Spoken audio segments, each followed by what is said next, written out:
Hello student, welcome to our স্কুলওয়ালা YouTube channel. আমি তোমাদের বাংলার শিক্ষক। আজকে নিয়ে চলে এলাম নতুন চ্যাপ্টার গড়াই নদীর তীরে। এই গড়াই নদীর তীরে কে লিখেছে? লিখেছে জসিম উদ্দিন।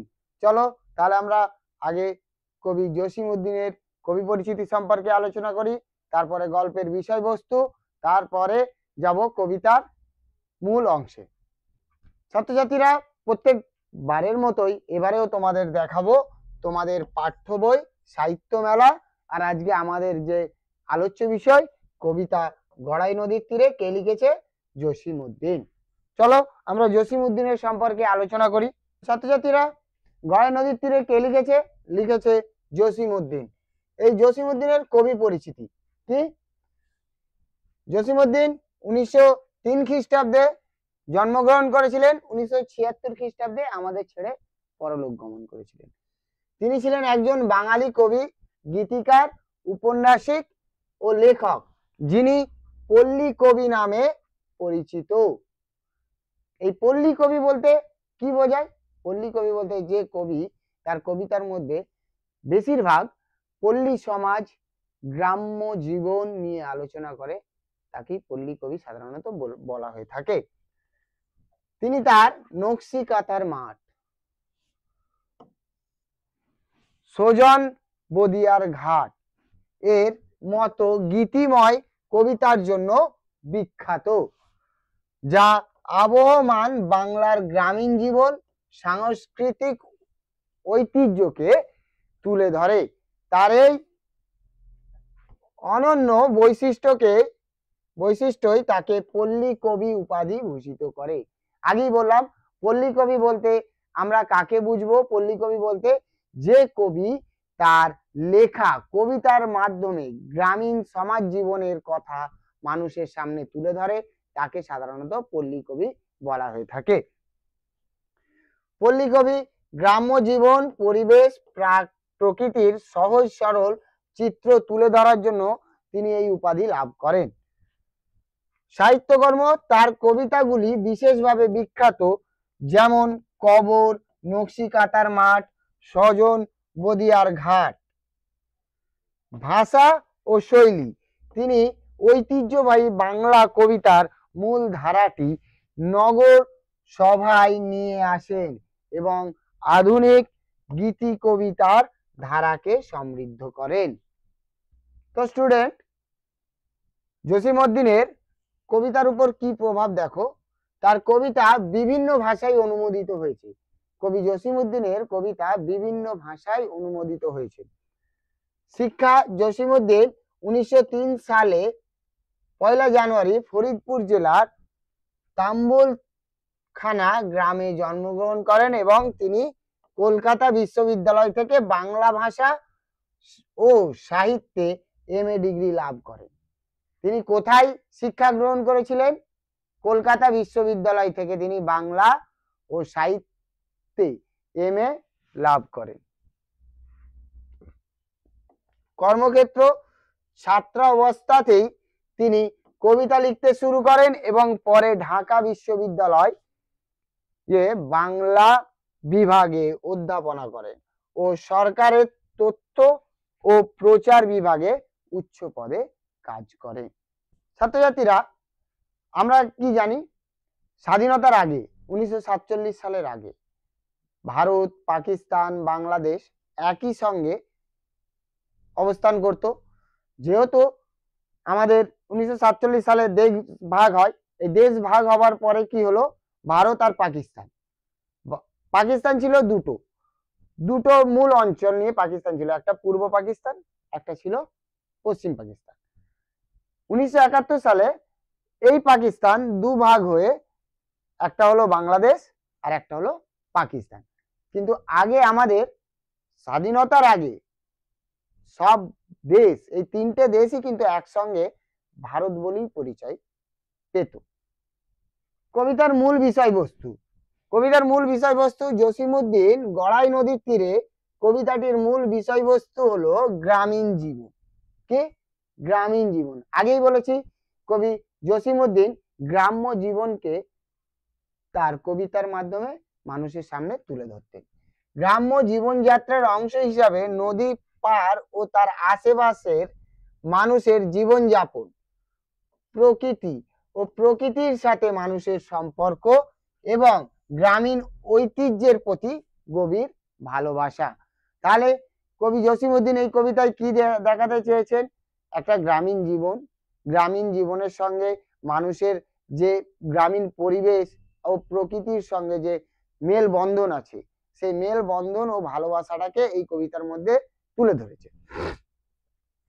পল্লী কবি জসিমউদ্দিন এই কবিতার মাধ্যমে গড়াই নদীর প্রাকৃতিক সৌন্দর্য ও তার তীরবর্তী গ্রামীণ পরিবেশকে তুলে ধরেছে। যেটা বললাম, গড়াই নদীর প্রাকৃতিক সৌন্দর্য ও তার পার্শ্ববর্তী গ্রামীণ পরিবেশকে তিনি এই কবিতার মাধ্যমে সমাজের সামনে তুলে ধরেছেন। গ্রামীণ জীবন ও প্রকৃতি। কবিতাটি গ্রামীণ জীবনের একটি চিত্র তুলে ধরে, যেখানে নদী, গাছপালা, মানুষের সাধারণ জীবনযাত্রা একসাথে বর্ণিত হয়েছে। তোমাদের এবারে বারবার একই কথা বলতে আমারও ভালো লাগছে না, কিন্তু এই কবিতাতে ওই একই জিনিস বারবার তুলে ধরা হয়েছে। নদীর গুরুত্ব। গড়াই নদী বাংলাদেশের একটি গুরুত্বপূর্ণ নদী এবং কবিতাটি নদী পাড়ের সৌন্দর্য ও তার সাথে মানুষের সম্পর্ক তুলে ধরেছে। তাহলে গড়াই নদীটি কোথায় অবস্থিত? গড়াই নদীটি বাংলাদেশে অবস্থিত। কবি এই কবিতায় গড়াই নদীর সৌন্দর্য ও মানুষের সঙ্গে তার সম্পর্ক তুলে ধরেছে। প্রকৃতি ও মানুষের সম্পর্ক। নদী, গাছপালা এবং গ্রামীণ পরিবেশের সাথে মানুষের জীবনের সম্পর্ক এই কবিতায় কবি একটি প্রধান উপাদান। কবি প্রাকৃতির সুন্দর বর্ণনা দিয়েছেন। বলছে গড়াই নদীর তীরে কবিতাটিতে কবি মানুষের সঙ্গে প্রাকৃতির যে অটুট সম্পদ, অটুট সম্পর্ক, সেই সম্পর্ককে কবি এই গ্রামীণ মানব জীবনের সঙ্গে চিত্রিত করেছে। ঐতিহ্য ও সংস্কৃতি। কবিতাটির মাধ্যমে গ্রামীণ ঐতিহ্য সংস্কৃতির এক সুন্দর প্রতিচ্ছবি ফুটে উঠেছে। তো আমার ছাত্রছাত্রী ভালো করে শোনো, এই গড়াই নদীর তীরে কবিতাটিতে কবি কি লিখেছে। গড়াই নদীর তীরে জসিমউদ্দিন। গড়াই নদীর তীরে কুটির খানিরে লতা পাতা ফুল মায়ায় রয়েছে ঘিরে। বলছে গড়াই নদীর তীরে যে কুঠির আছে, একটা বাড়ি আছে, সেই বাড়িকে কি করেছে? লতা পাতা, মানে ওই যে আমরা বলে থাকি না লতা গাছ, ওই লতা গাছ তার পাতা দিয়ে কুটিরটাকে ঘিরে রেখেছে। বাতাসে হেলিয়া আলোতে খেলিয়া সন্ধ্যা সকালে ফুটি, উঠানের কোণে বুনো ফুলগুলি হেসে হয় কুটি কুটি। বলছে বাতাসে দেখবে এই লতা গাছগুলো কি হয়, খুব জোরে যদি বাতাস বয় তারা কি হেলে, মানে হেলদোল করে। হেলদোলের সঙ্গে কি করছে তারা? বলছে আলোর সঙ্গে খেলে সকালে সন্ধ্যায় কি করছে? সেই লতা পাতা গাছগুলোতে ফুল ফুটছে, আর উঠানের কোণে বুনো ফুলগুলো হেসে হয় কুটোকুটি। বলছে উঠানের কোণে ওই বুনো ফুলগুলো কি হাওয়া পেলে তারা একটা মানে সতেজতা সতেজতা অনুভব করে, সেই অনুভবকেই এখানে হেসে হয় কুটোকুটি বলেছে। তো মাচানের পরে শিম লতার লাউ কুমড়ো ঝাড়, আড়াআড়ি করি দোলাই দোলাই ফুল যত যার। বলছে তোমরা গ্রামীণ জীবনে কখনো গ্রামের দিকে গেছো কি জানি না, তো যদি গ্রামীণ জীবন বা গ্রামীণ পরিবেশে তোমরা গিয়ে দেখো, গিয়ে দেখবে বাড়ির যে টালির চাল আছে, টালির চালে অনেক মানুষ কি করে, তারা লাউ গাছ চাষ করে, কেউ বা পুঁই গাছ চাষ করে, কেউ বা উচ্ছে গাছ বসায়, সেটা টালির চালের উপর চলে যায়। সেই যে টালির চালের উপর বা ঘরের চারিদিকে ছেয়ে যে আছে লতা পাতাগুলো এই বাতাসে হেলদোল করে, আর তাদের ফুলেরা কি করবে? তাদের ফুলেরাও তো সেই বাতাসে হেলদোল করবে, এটাই কবি বোঝাতে চাইছে। তল দিয়ে তার লাল নোটে শাক মেলিছে রঙের ঢেউ, লাল শাড়িখানি রোদে দিয়ে গেছে এ বাড়ির বধূকে। বলছে গ্রামীণ পরিবেশে যেটা হয়, বাড়ির বাইরে অনেকে শাক সবজি চাষ করে। বলছে তলায় লাল শাক, লাল নোটে, যেটা তোমরা লাল নোটে বলে বা লাল শাক বলে চিনে থাকো, সেই লাল শাক কেউ চাষ করেছে। আর তার উপরে কি করেছে, তার উপরে কেউ বাড়ির কোনো বধূ তার লাল শাড়িখানা শুকাতে দিয়ে গেছে। মাঝে মাঝে সেটা এঁদো ডোবা হতে ছোট ছোট ছানা লয়ে ডাহুক মেয়েরা বেড়াতে আসে গানে গানে কথা কয়ে। বলছে ওই যে গ্রামের দেখবে পাশে এঁদো ডোবা, এঁদো ডোবা বলতে কি, যেগুলো কখনো ভালো করে পরিষ্কার হয় না, অপরিষ্কার ডোবা থেকে ডাহুক পাখি তাদের ছানা নিয়ে উপরে ওঠে। আর গ্রামীণ মেয়েরা সেই রাস্তা দিয়েই যাতায়াত করে, কেউ গান গাইতে গাইতে যায়, কেউ কথা বলতে বলতে যায়। কবি এখানে সেটাই বলতে চেয়েছে। আগে দেখলাম কি, ওই এঁদো ডোবা মানে অপরিষ্কার ডোবা থেকে ডাহুক পাখি তার ছানা নিয়ে বেরোচ্ছে, আর গ্রাম্য মহিলারা কি করছে, সেই পথ দিয়ে হেঁটে গান গাইতে গাইতে বা কথা বলতে বলতে যে যার মতো মনের ইচ্ছা আছে সেটা করতে করতে ওদিক দিয়ে যাচ্ছে। তারপরে কি বলছে, গাছের শাখায় বনের পাখিরা নির্ভয়ে গান ধরে, এখনো তাহারা বোঝেনি হেতায় মানুষ বসত করে। বলছে গাছের ডালের ছায়ায় পাখিরা কিচিরমিচির করে। তো গ্রাম্য পরিবেশে গেলে এটা ভালো করে লক্ষ্য করতে পারবে। শহরের পরিবেশে তো বাসের হর্ন, গাড়ির ধোঁয়া আর ট্রেনের আওয়াজ, এসবেতেই তো মানে শহরের পরিবেশ দূষিত হয়ে চলেছে। কিন্তু গ্রাম্য পরিবেশটা একটু আলাদা। গ্রাম্য পরিবেশে কি আসছে, গ্রাম্য পরিবেশে আসছে কি, সেই পাখির কিচিরমিচির আওয়াজ, সকাল বেলায় হোক বিকাল বেলায় হোক, পাখির কিচিরমিচির আওয়াজটা কানে সুমধুর লাগে। কবি এখানে বলছে গাছের ডালে পাখিরা নির্ভয়ে গান ধরে, তারা জানে না যে এই গ্রাম্য পরিবেশে মানুষও বসবাস করে। মটরের ডাল, মুসুরের ডাল, কালিজিরা আর ধনে, লঙ্কা মরিচ রোদে শুকাইছে উঠানেতে সযতনে। বলছে কি বলছে কবি, বলছে মটরের ডাল, মুসুরের ডাল, কালো জিরা আর ধনে, লঙ্কা মরিচ রোদে শুকাইতেছে উঠানে সযতনে। এই যে দেখবে যারা গ্রাম্য পরিবেশে ম্যাক্সিমাম কি হয়, বেশিরভাগই দেখা যায় চাষ আবাদ হয়, চাষিদের বাড়ি। চাষিরা যে সব শাক সবজি দানা শস্য ধান যা চাষ করে, তারা কি করে, তাদের বাড়ির সামনে উঠোনে তারা রোদ্রে শুকানোর জন্য ছড়িয়ে মানে বিছিয়ে রাখে। লঙ্কার রং, মুসুরের রং, মটরের রং আর জিরা ও ধনের রঙের পাশেতে আলপনা আঁকা কার।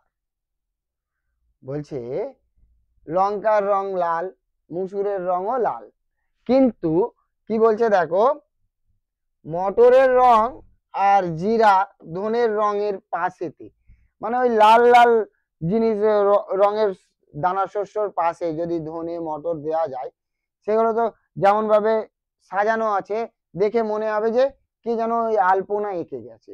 কবি এটাই বলতে চাইছে, যেন একখানি সুখের কাহিনী নানান আখড়ে ভরি, এ বাড়ির যত আনন্দ হাসি আঁখা জীবন্ত করি। বলছে এই যে গ্রাম্য পরিবেশে যা কিছু হয়, কিন্তু দেখবে খুব একটা নীরব নিস্তব্ধ শান্তির পরিবেশে। কবি বলতে চাইছে যে এই শান্তির পরিবেশে চোখ জুড়িয়ে যায়। আমরা এইসব দৃশ্য তো এই শহর অঞ্চলে দেখতে পাই না, গ্রাম অঞ্চলে গেলে এই দৃশ্যগুলোই আমাদের চোখ ভরে ওঠে, মনে একটা তৃপ্তি শান্তির আভাস ভেসে ওঠে। কবি সেটাই বলতে চাইছে যে তাদের এই আনন্দ হাসিকে জীবন্ত করি। সাঁঝ সকালে রঙিন মেঘেরা এখানে বেড়াতে আসে, কিছুক্ষণ যেন থামিয়া রয়েছে এ বাড়িরে ভালোবেসে। বলছে সাঁঝ মানে সন্ধ্যা, সকালে রঙিন মেঘেরা, রঙিন মেঘ বলতে যখন আকাশ পরিষ্কার তখন দেখবে মেঘ সাদা, নীল, নীল নীলাভ, নীলচে, বা মাঝে মাঝে দেখবে বৃষ্টি হবার পর গ্রামীণ পরিবেশে ম্যাক্সিমামটা দেখা যায় একটা রামধনু দেখা যায়, তাই তো? এই রামধনু দেখেও কবি বলছে কি যে রঙিন মেঘ, রঙিন মেঘ। আর বৃষ্টির সময় দেখবে মেঘ কালো ঘন অন্ধকার, সেই অন্ধকার, নীলাভ, সাদা, রামধনু সকল কিছু দেখে কবি জসিমউদ্দিন বলছে কি যে রঙিন মেঘেরা এখানে কিছুক্ষণ থামিয়া রয়েছে এ বাড়িকে ভালোবেসে। বলছে এই যে গড়াই নদীর তীরে যে কুঠিরখানা আছে, এই কুঠিরখানাকে ভালোবেসে এখানকার মেঘগুলো, রঙিন মেঘ, রং বেরঙের মেঘগুলো তাকে ভালোবেসে যেন কিছুক্ষণ দাঁড়িয়ে আছে। তো ছাত্রছাত্রীরা, আমাদের কবিতার বিষয়বস্তু, কবিতার কবি পরিচিতি এবং কবিতা লাইন বাই লাইন তোমাদের পড়িয়ে অর্থ সহ বুঝিয়ে দিলাম। যদি আমার পড়ানো তোমাদের ভালো লেগে থাকে তাহলে তোমরা আমাদের স্কুলওয়ালা ইউটিউব চ্যানেলকে সাবস্ক্রাইব করো, ইউটিউব চ্যানেলে গিয়ে তোমরা কমেন্ট করো। কোনো যদি তোমাদের বুঝতে অসুবিধা হয় তার জন্য আমাদের লিঙ্কে গিয়ে কমেন্ট করো, এবং আগের ভিডিওগুলো দেখার জন্য এই ভিডিওর ডেসক্রিপশনে তার লিঙ্ক দেওয়া থাকবে, সেগুলোকে দেখো, পড়ো, পড়াকে আরো সহজ করো, আর আমাদের ভিডিও দেখতে দেখতে পড়ার সঙ্গে আনন্দ উপভোগ করো এবং আমাদের সঙ্গে যুক্ত থাকো। বন্ধুদের বলে দাও, বন্ধুদের শেয়ার করো, তাদের বলো যে সহজ সরলভাবে স্কুলওয়ালা ইউটিউব চ্যানেল আমাদের প্রত্যেক শ্রেণীর প্রত্যেক অধ্যায়ের পড়া বোঝাচ্ছে এবং প্রশ্ন উত্তরও বলে দিচ্ছে। তো আজকের ভিডিও এই পর্যন্ত। আগামী দিনে দেখা হবে আগামী কোনো নতুন অধ্যায় নিয়ে। আমাদের বাংলার আরেক অধ্যাপিকা আছেন, তিনি তোমাদের অন্য চ্যাপ্টার পড়াচ্ছেন, আমি অন্য চ্যাপ্টার পড়াচ্ছি। পরের দিনে আবার দেখা হবে। ধন্যবাদ।